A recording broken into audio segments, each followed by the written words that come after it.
Rekaman CCTV menunjukkan saat seorang pria berjalan membuntuti wanita di halaman minimarket Desa Cipinang, Raja Galuh, Majalengka. Ketika korban menuju minimarket, pelaku menyiramkan bensin dan langsung membakar mobil. Korban histeris dan berteriak minta tolong. Ternyata pelaku pembakaran adalah mantan suami dari wanita pemilik mobil. Dan rupanya kejahatan pelaku tidak berhenti sampai di situ. Pria tersebut juga menuju rumah sang mantan istri untuk kemudian membakarnya. Ibu kenal dengan pelaku? Kenal mantan suami. Oh, mantan suami. Iya, mantan suami. Itu membakar rumah dulu apa mobil dulu, Bu? Mobil dulu. Mobil dulu. Iya. Habis mobil, saya teriak, dianya kabur. Terus rumah. Aksi pembakaran mobil dan rumah diduga dipicu amarah pelaku setelah korban sang mantan istri menolak diajak untuk rujuk. Polisi Satreskrim dan tim Inafis Polres Majalengka melakukan olah TKP di rumah korban. Petugas mengumpulkan bukti-bukti dan keterangan para saksi untuk mengungkap kasus pembakaran mobil dan rumah yang dilakukan seorang pria yang diduga mantan suami korban. Motifnya diduga sakit hati karena tidak mau diajak rujuk. Sampai sekarang apakah pelaku sudah ditangkap, Komandan? Semalam sudah kita melakukan penyelidikan ke tempat-tempat persembunyiannya. Diduga dia melarikan diri ke yang belum kita ketahui. Tapi tetap kita kejar. Assalamualaikum pemirsa, apa kabar Anda? Semoga sehat selalu. Sebelum kita mulai aktivitas hari ini, kita update dulu seputar informasi menarik agar pagi Anda lebih berisi. Bersama saya Doni Permana, inilah Cakrawala selengkapnya.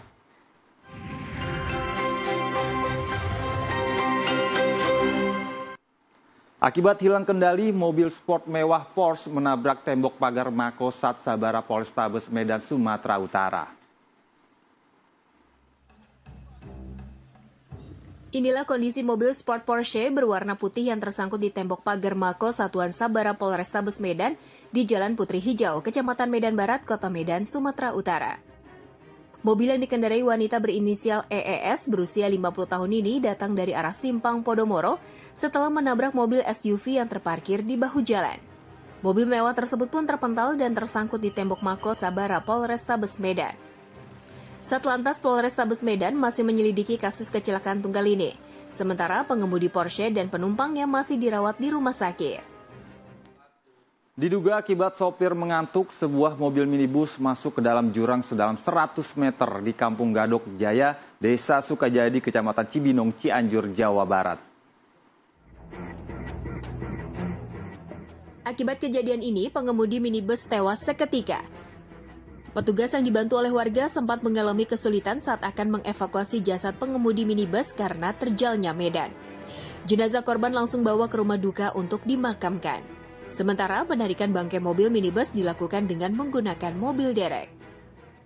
Hujan deras disertai angin kencang melanda kota Ambon, Maluku sejak Rabu pagi tadi mengakibatkan sebuah pohon tumbang hingga menutupi badan jalan. Sebuah pohon yang berada di perempatan Jalan Kapitan Ulupahat, Kecamatan Sirimau, Kota Ambon, Maluku, tumbang saat hujan deras disertai angin kencang pada Rabu sore. Dalam video amatir ini memperlihatkan sebuah pohon besar yang tumbang menimpa sebuah mobil angkutan kota jurusan Kudamati dengan nomor polisi DE1929MU saat melintasi jalan tersebut. Beruntung dalam peristiwa ini, supir yang bernama Rollens Diego Patinaya bersama temannya selamat. Sementara mobil di bagian depan rusak parah. Akibat terjadi pohon tumbang ini, membuat warga setempat panik keluar dari bangunan rumah saat mendengar benturan keras dari arah jalan. Beberapa menit kemudian, petugas damkar Kota Ambon dibantu warga setempat berhasil mengevakuasi sebuah mobil angkut yang tertimpa pohon. Sementara itu, petugas damkar dan kepolisian setempat langsung membersihkan material pohon yang menutupi badan jalan. Sempat terjadi kemacetan saat pohon tumbang. Kita ke berita lainnya, pemirsa. Aksi seorang pria di Palembang palak sopir truk dengan mengambil uang dashboard tanpa sisa viral di media sosial. Tak berselang lama, pelaku pun berhasil diringkus polisi. Beginilah aksi remaja yang memalak supir truk di simpang lampu merah Macan Lindungan, Kota Palembang, Sumatera Selatan. Tanpa rasa takut, remaja ini menaiki mobil sambil bergantungan untuk meminta uang kepada sang supir yang ada di dalam dashboard mobil hingga tanpa ada sisa uang lagi. Dalam aksi, pemalak ini sempat viral di media sosial, sehingga polisi dari Polsek Ilir Barat 1 langsung turun dan mencari para pemalak terhadap sang supir truk yang sudah sangat meresahkan. Polisi berhasil menangkap 2 dari 3 pemalak dengan puluhan ribu hasil mereka memalak sang supir. Namun pelaku yang viral masih dalam pengejaran polisi.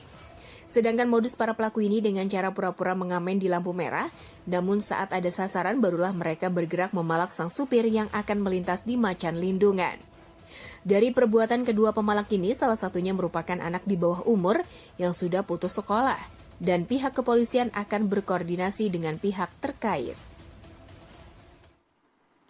Aksi kejar-kejaran 2 sepeda motor di jalan lintas Curup Lubuk Linggau viral di media sosial. Ternyata kejadian tersebut adalah aksi pengejaran yang dilakukan korban pembegalan terhadap pelaku pembegalan sepeda motor.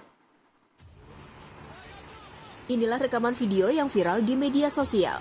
Detik-detik menegangkan saat seorang warga melakukan pengejaran terhadap pengendara sepeda motor lainnya di jalan lintas Curup Lubuk Linggau. Dalam video berdurasi 3 menit 18 detik tersebut terlihat 2 orang yang mengendarai sepeda motor mengejar seorang pengendara motor lainnya yang menggunakan baju berwarna merah. Ternyata pria berbaju merah tersebut merupakan pelaku begal. Sementara salah satu dari 2 pria yang melakukan pengejaran merupakan korban begal. Dan motor yang dikendarai pelaku merupakan milik korban yang berusaha dibawa kabur. Aparat Polsek Selupur Rejang mendapati laporan telah terjadi aksi pembegalan. Korban dihadang oleh 3 orang pelaku dan merampas serta membawa kabur sepeda motor korban. Polisi pun langsung melakukan pengejaran. Alhasil pelaku berhasil diringkus. Belakangan diketahui pelaku adalah warga Desa Apur, Kecamatan Sindang Beliti Ulu, Kabupaten Rejang Lebong. Pelaku merupakan residivis dalam kasus yang sama. Kini pelaku menjalani pemeriksaan dan 2 rekan pelaku yang identitasnya telah diketahui masih dalam pengejaran polisi. Pemberangkatan Panitia Penyelenggara Ibadah Haji atau PPIH menandai dimulainya musim haji 1445 Hijriah. Apel pelepasan Panitia Penyelenggara Ibadah Haji atau PPIH digelar di lapangan Asrama Haji, Pondok Gede, Jakarta Timur. Pemberangkatan para petugas haji ini menandai dimulainya musim haji 1445 Hijriah. Sebanyak 437 petugas haji yang terdiri dari daerah kerja Madinah, bandara, dan kantor urusan haji akan bertugas selama 77 hari lamanya di Tanah Suci. Inspektur Jenderal Kementerian Agama Faisal Ali Hashim menyatakan bahwa para petugas haji telah melalui sejumlah pembekalan dan diharapkan mampu melayani jamaah haji sebaik-baiknya. Kuota haji tahun ini menjadi yang terbanyak, yakni mencapai 240.000 jamaah. Tim SAR gabungan TNI Polri Basarnas terus melakukan evakuasi warga yang terisolir di Kecamatan Latimojong, Kabupaten Luwu, Sulawesi Selatan sejak Jumat pekan lalu. Hingga kini masih ada 16 desa yang terisolir dampak bencana banjir dan tanah longsor.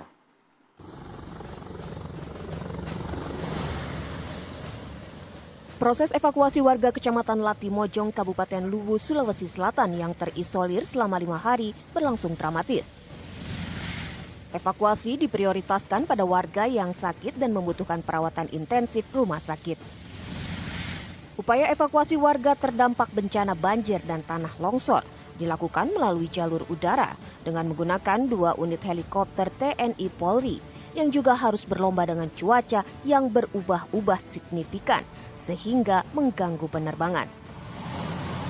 Selain upaya evakuasi warga, Tim SAR gabungan juga terus mengupayakan pendistribusian bahan makanan, pakaian, dan obat-obatan.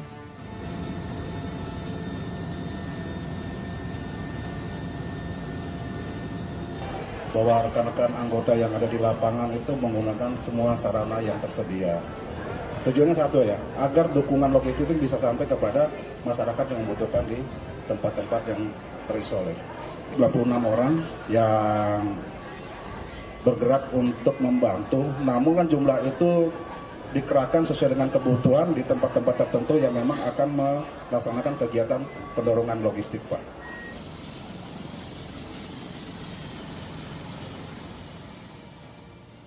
Untuk mempercepat distribusi logistik dan pertolongan medis, rencananya posko gabungan akan didirikan di Kecamatan Latimojong untuk memudahkan penanganan dan pertolongan medis bagi warga.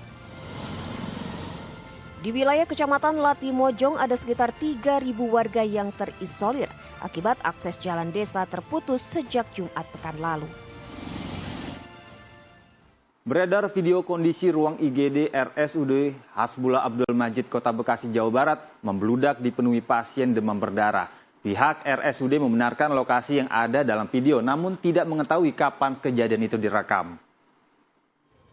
Kondisi RSUD. Inilah video viral berdurasi 34 detik yang memperlihatkan kondisi kacaunya ruang IGD RSUD Hasbullah Abdul Majid milik pemerintah Kota Bekasi, Jawa Barat. Dalam video tersebut, mereka menarasikan bahwa ruangan penuh oleh pasien demam berdarah. Selasa siang terlihat kondisi ruang IGD ramai oleh pasien dan juga keluarga yang mengantar. Situasi ini tidak jauh berbeda dengan kondisi di dalam video yang viral. Terlihat sejumlah petugas medis juga nampak sibuk memberikan penanganan pasien. Sementara itu, beberapa ruangan pasien rawat inap untuk anak-anak juga terpantau penuh di setiap tempat tidur. Pihak rumah sakit mengakui pasien DBD dalam 6 bulan terakhir mengalami peningkatan hingga mencapai 200 orang di IGD. Penuhnya ruang IGD oleh kunjungan pasien sepenuhnya tidak terdiagnosa DBD, akan tetapi ada pasien gejala lain juga turut dirawat di ruang IGD. Kunjungan pasien terbanyak saat ini adalah infeksi saluran pernafasan. Dalam 6 bulan terakhir ini IGD kita dalam kondisi yang penuh, ya. Jumlah normalnya adalah 60 tempat tidur, tapi kunjungan dalam 24 jam itu bisa 200 sampai 250 pasien per hari. Ya, saya memastikan bahwa video yang dibuat itu bukan dari tim RSUD, ya mungkin oleh pasien atau keluarganya, saya tidak paham. Tapi saya pastikan itu betul kondisi IGD di RSUD, ya. Diketahui dari data yang beredar di Dinas Kesehatan Kota Bekasi, hingga akhir April jumlah warga yang terjangkit DBD diperkirakan mencapai hampir 1.400 orang. Seorang bocah SD dicekoki minuman keras oleh siswa SMK. Selengkapnya sesaat lagi tetap di Cakrawala.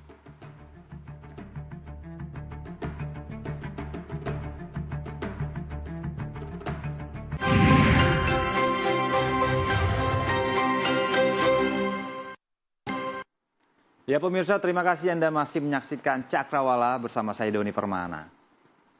Pemirsa, yang satu ini tidak patut untuk dicontoh karena seorang bocah SD di Karawang, Jawa Barat diduga dicekoki minuman keras oleh sejumlah oknum siswa SMK hingga tak sadarkan diri. Lantaran tak terima, orang tua korban pun akhirnya melaporkan kejadian tersebut ke polisi.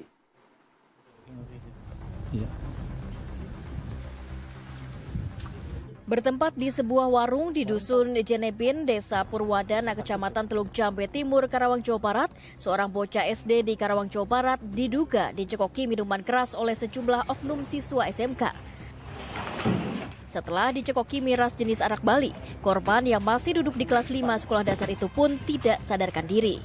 Setelah beberapa hari, korban baru kembali sadar dan baru bisa berinteraksi. Lalu korban pun menceritakan awal kejadian yang menimpa dirinya kepada orang tuanya. Mengetahui kejadian itu, korban didampingi orang tuanya melaporkan peristiwa itu ke pihak kepolisian. Saya sama istri pergi ke sesuatu tempat. Anak ditinggal sendiri di rumah. Pulang dari luar jam 1 malam. Anak di kamar sudah terdampar dan banyak muntah. Di kasur, bantal. Sama istri dibangunin, ternyata anak sudah sadarkan diri. Sudah sadarkan diri? Iya. Nah, pas saya masuk ke kamar, saya cium muntahnya, ternyata ya bau sesuatu lah. Minuman? Ya, minuman. Hari ini kita bersama pihak keluarga dan juga orang tuanya muka laporan polisi di Polres Karawang berkaitan dengan pasal 300 ayat 2 KUHP, yaitu memaksa orang lain untuk minuman keras. Ironinya, anak korban ini masih berumur 12 tahun dan masih sekolah kelas 5 SD. Nah, sedangkan yang menyekoki itu sudah sekolah di SMK, sudah setara dengan SMA. Pihak keluarga berharap polisi segera mengusut tuntas peristiwa tersebut agar tidak ada korban selanjutnya. Pemirsa, 160.000 warga Jabodetabek akan berpergian naik kereta api selama libur akhir pekan panjang yang dimulai pada hari ini. Informasi tersebut dan sejumlah kabar menarik lainnya kami hadirkan dalam rangkuman berikut ini.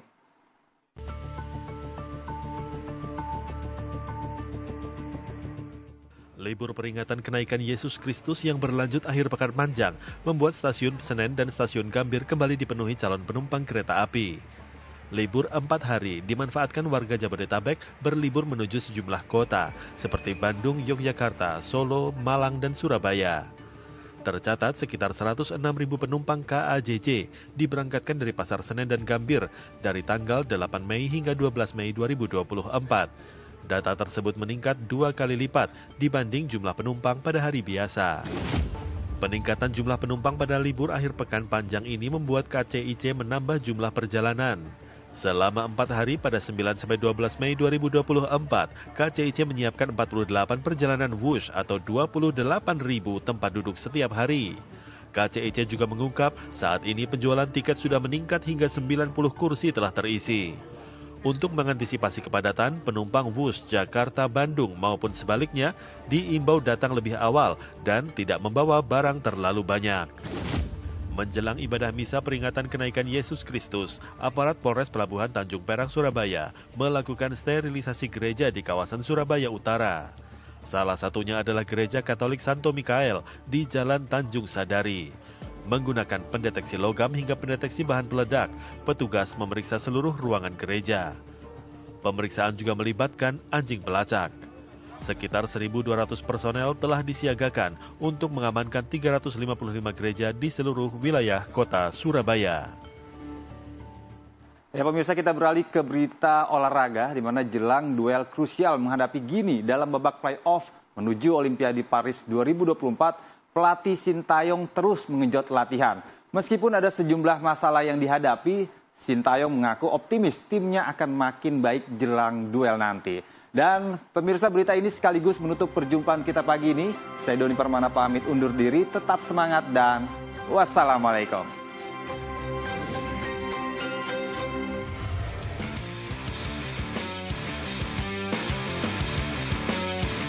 Indonesia U23 terus berkejaran dengan waktu dalam mempersiapkan tim jelang melakoni laga krusial kontra Gini U23 pada babak playoff menuju Olimpiade 2024. Setibanya di Prancis kemarin, skuad asuhan Sintayong langsung menggenjot latihan mereka. Bahkan pemain yang baru dipanggil, Alfeandra Dewangga, sudah langsung berlatih setibanya di Prancis. Dalam persiapannya, pelatih asal Korea Selatan itu harus mengakui adanya sejumlah masalah yang dihadapi. Di antaranya adalah perbedaan suhu di Qatar dan Prancis yang membuat skuadnya harus kembali beradaptasi. Tidak hanya itu, faktor kelelahan juga perlahan ingin diatasi Sintayong usai melakoni laga yang melelahkan di 3 laga terakhir Piala Asia U23 2024. Selain 2 faktor tadi, kendala yang dihadapi skuad Garuda Muda adalah kualitas lapangan latihan yang dinilai sedikit kurang baik. Walaupun demikian, Shin mengaku optimistis timnya akan makin baik jelang duel nanti dan siap memaksimalkan waktu dengan sebaik mungkin. Diketahui duel kontra Gini U23 bakal menjadi langkah terakhir tim Merah Putih apabila ingin tampil di ajang 4 tahunan Olimpiade. Pasalnya, segala peluang atau tiket ke Olimpiade 2024 telah gagal diraih timnas U23 usai finish di posisi keempat di Piala Asia U23 2024. Dengan begitu, laga playoff ini akan menjadi jalan terakhir tim Merah Putih apabila ingin tampil di Olimpiade 2024. Skuad timnas U23 di Paris ini merupakan tim yang berlaga di Piala Asia U23 di Qatar lalu. Timnas minus Justin Hubner dan Elkan Bagot yang belum bergabung. PSSI berusaha melobi Cerezo Osaka selaku klub peminjam Justin Hubner dari Wolverhampton Wanderers untuk melepasnya ke timnas U23. Sementara PSSI juga mengupayakan Elkan Bagot untuk bergabung. Bagot merupakan pemain utama di tim Inggris Ipswich Town dan saat ini dipinjamkan ke Bristol Rovers. Timnas U23 bakal mendapat tambahan di lini belakang dengan masuknya Alfeandra Dewangga dari PSIS Semarang.